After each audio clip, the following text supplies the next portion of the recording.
Salyanda 1-ci Qarabağ müharibəsi şəhidi Taleh Davudzadənin anım günü qeyd olunub. Şəhidin təhsil aldığı Salyan şəhər 2 saylı tam orta məktəbdə keçirilən anım tədbirində şəhidin ailə üzvləri, rayon rəsmiləri, döyüş dostları, Yeni Azərbaycan Partiyası Salyan rayon təşkilatının nümayəndələri, müəllimlər və şagirdlər iştirak edib. İlk olaraq bütün vətən şəhidlərinin xatirəsi 1 dəqiqəlik sükutla anılıb. Sonra Taleh Davudzadənin qəhrəmanlıq yolundan bəhs edən videoçarx nümayiş etdirilib. Çıxış edən natiqlər bildiriblər ki, Taleh Aslanoğlu Davudzadə 1971-ci ildə Salyan şəhərində anadan olub. 2 saylı orta məktəbin 7-ci sinifini bitirdikdən sonra 3 il Bakıdakı İdman təmayüllü orta internat məktəbində oxuyub.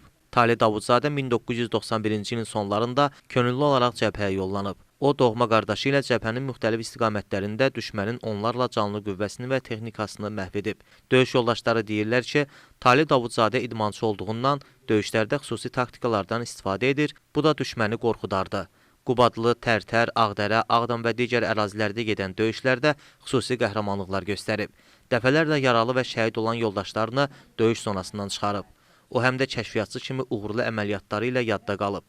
Dəfələrlə yaralanaraq, müalicələrini yarımçıq qoyaraq döyüşlərə atılıb. 1994-cü ilin fevralında Novruzlu kəndi uğrunda gedən qanlı döyüşlərdə kəşfiyyat qrupu ilə erməni postunun arxasına keçərək gözlənilməz zərbə ilə düşmənin canlı heyətini məhv edib. Misilsiz döyüşdə Taleh Davudzadə qəhrəmancasına şəhid olub. Qeyd olunub ki, bugün Salyan şəhərinin əsas küçələrindən biri Taleh Davudzadənin adını daşıyır. Sonda məktəblilər vətənə, qəhrəmanlara həsr olunan şeirlər söyləyiblər. 30 ilə yaxın biz torpaq əsrəti çəkdik. Talehin qanı tökülən torpaqların əsrətini çəkdik.